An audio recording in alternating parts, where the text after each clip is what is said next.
Commission of the City of Lancaster, please come to order. Tonight, Vice Chair Hall will offer the invocation, and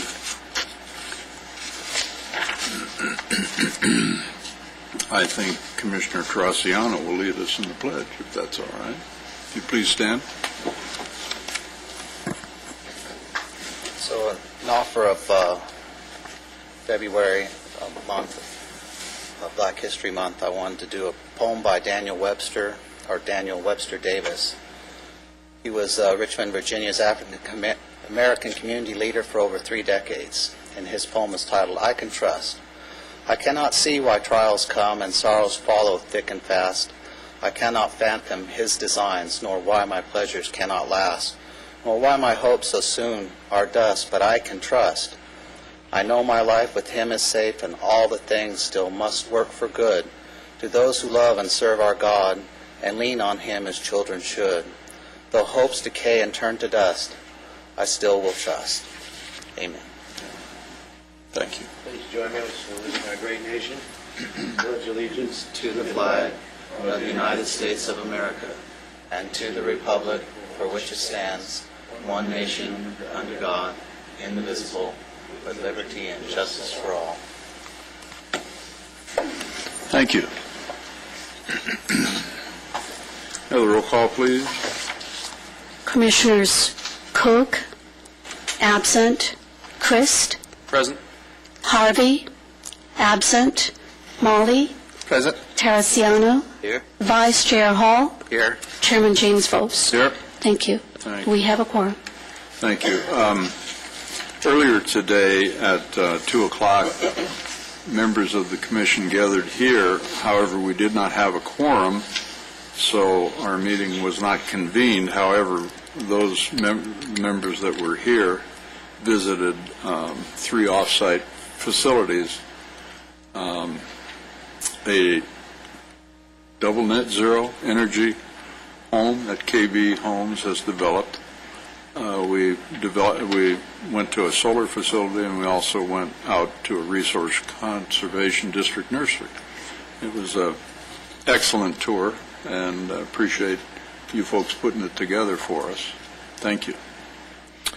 Mr. Vos, if I may add special recognition to Jocelyn Swain. She was the one who really did the bulk of organizing that tour and getting us into the facilities that we were able to see today. So thanks to her.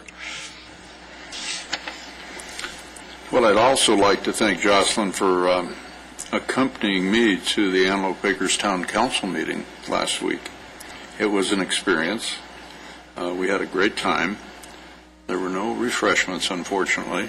However, we did hear David Bracken, who's the head of the Agricultural Commission group here, and Leon Freeman, who was with the Department of Regional Planning, presenting the Community Climate Action Plan from the County of Los Angeles, which was very interesting. But the highlight of the evening was Professor Michael Allen from UC Riverside, who talked to us a whole lot about carbon sequestration and emittances and fungi. Is that the proper word? I didn't take any notes, but Jocelyn's going to share all that information in about a 3-hour presentation sometime in the future. Right? Right? Sure. Okay, great. Thanks. All right. So, we have 2 action items tonight. The first is the approval of the minutes of the regular meeting of January 27, 2014. May we have a motion, please? Move to approve. Thank you. Did you second? I second that. I thought you did. No, I didn't. But I'll do it. All right. Any questions, comments? Please vote.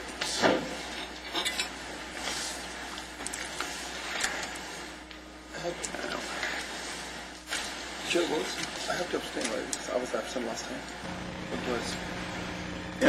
Yeah, probably. Probably.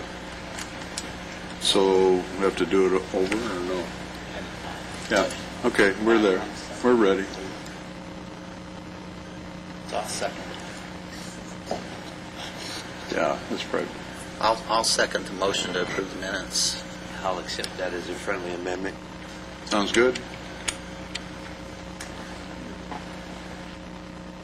So the vote's 4 yeses, 1 abstention. 3 yeses, 1. Oh, you weren't here either?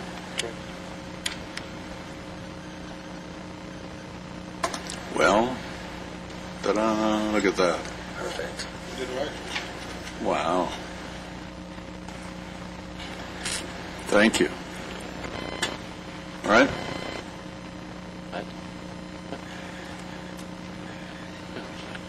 Okay? Carry this over. It's 3. Yeah, because that's a majority of who's present. Yes. Motion passes 3 yeses. Thank you.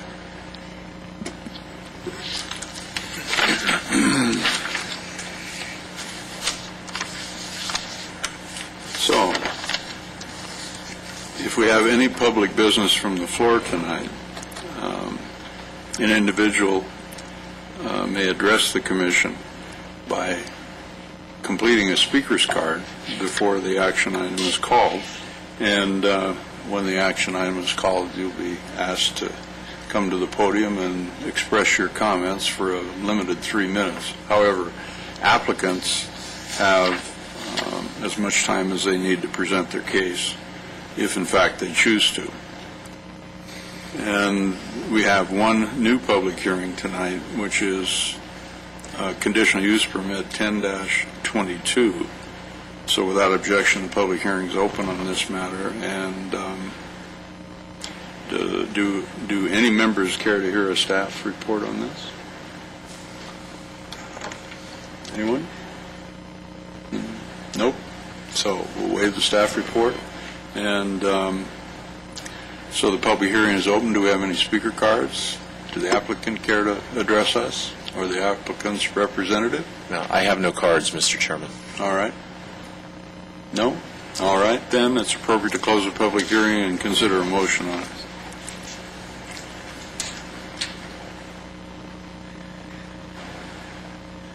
I move that we grant conditional use permit number 10-22. Thank you. I second that. Thank you. Questions, comments? Please vote.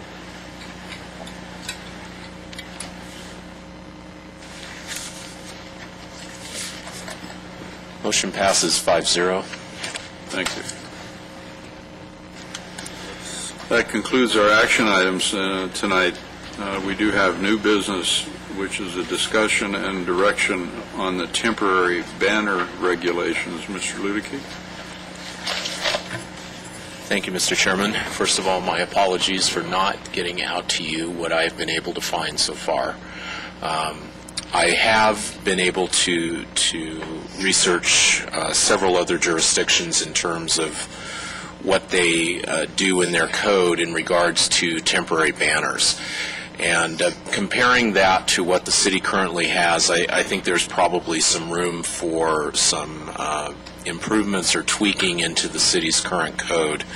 And I think it would be in several areas. One would be, quite frankly, in defining banners as some kind of a temporary sign, because it's not clear in the code right now what is allowed in terms of a temporary sign. Other codes that I've seen specifically will describe banners and describe that they have to be made of certain types of material and other things. We don't have any of those provisions really right now. In fact, you could argue that on the reading of the code, there are prohibitions on banners in other sections that would seem to make it difficult to use them even on a temporary basis.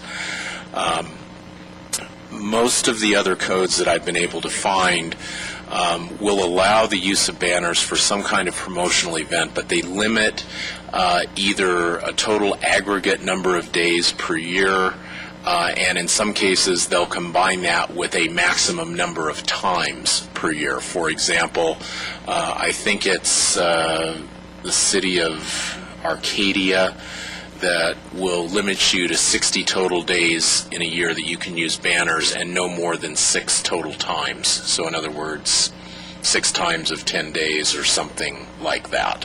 We don't have any provisions that really address that sort of approach.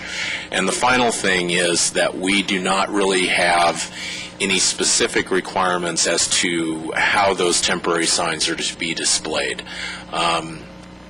The other codes that I've looked at will indicate that they need to be hung below the eave of a building, or they can't be more than 18 inches. They can't be higher than 18 inches to the top of a parapet, or some other kind of provision as far as placement. Several will go farther than that, indicating that they have to be designed to specifically have hooks that are placed in the building or something else, so that that limits the ability to have ropes or other things kind of stringing around the building or tying it in that manner. So I think there is room for improvement in what we're doing. I would not, from a staff perspective right now, recommend that we go in the direction of freestanding flags or things of that type. Although if you're interested in seeing what other communities do in that regard, there are those who allow that. I'm trying to remember, I think it may be Rancho Cucamonga that basically says you can display your temporary signs in one of 3 ways. Pick one. And then, that's what you get. The other provision that I've seen, which is maybe another thing we ought to look at, is that there is a provision in some codes that if there's renovation being done on the building or something else that's happening, they will allow banner as a temporary sign or business identifier. And we don't have anything that really speaks specifically to that. So those are some of the things that we've looked at. I would really like the opportunity to get out to you here in the next week, probably 3 or 4 examples of other codes that I've been able to draw from. And then because this is a pretty late meeting, we'll have a study session again, I think in about 2 to 3 weeks. And I think it would be appropriate to maybe take up the discussion at that point and maybe have a little bit more on your March agenda for you. All right, thank you. Any questions or comments from anyone? Will you have some visuals for us at that study session or at our next regular meeting that we're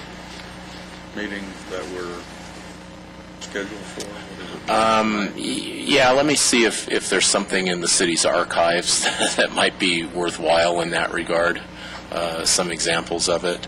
I'll talk with our code enforcement staff and see if they have pictures on file that might be examples of things you would like or maybe wouldn't like. So, current ordinance is being enforced in various forms and fashion. How about the municipality? Are they subject to the same requirements that are in the code now? There's an exemption in the code right now for official notices and things of that type. That's not what I meant. Periodically there are banners posted throughout the community announcing recycling programs and all sorts of various things in the community that are municipal in nature as opposed to a retail marketing or something of that nature. So the question is everybody in the pool together, or are there certain exemptions for the city? Or should there be even? The current language of the code doesn't call out an exemption for one thing or the other unless it is some kind of an official notice. We might want to look at that. Sure. They're not typically up very long, the ones I've seen at any rate, but they do exist. That's true. That's the only question I had, or questions, I should say. Anything else from anyone? Before we move on? No? All right, then.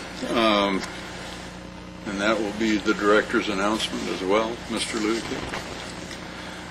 The only other announcement I have, I think Joy has finalized with those of you who are going to the Planning Commissioners Institute, or Academy, I think it's called now, next month. I think has worked out the travel arrangements and so forth with you, but if not, or you're unsure, she would be the contact. All right. Very good. Thank you. Anyone have anything to add to the Commission's agenda tonight? No? All right. Thank you. Now's the time for public business from the floor. This time allows individuals the opportunity to address the Commission on any subject regarding city business. Under state legislation, no action can be taken on non-agenda items. Members of the public should be aware of this when they're addressing the Commission. Please complete a speaker's card for the recording secretary. Individual speakers would be limited to 3 minutes each. Do we have any speakers on non-agendized items that'd like to address us? Apparently not. You will notice we do have, by the way, a new design feature here in the chamber. It kind of reminds me of the barrier of the well in a courtroom, doesn't it? So there must be some specific, I mean, it's really interesting, Mr. Palmer. Is this your design? We don't typically have ropes up in the courtroom, but we are taught from a very early age as attorneys to respect the well. And there are also bailiffs with weapons in courtrooms to enforce those rules. Hopefully we don't have to appoint a bailiff for any of our commission hearings, that's for sure. All right, anything else from the members? Nope. We stand adjourned then to our special meeting for agenda review on Monday, March 10th at 2014 at 5:30 p.m. here in City Hall. Thank you all.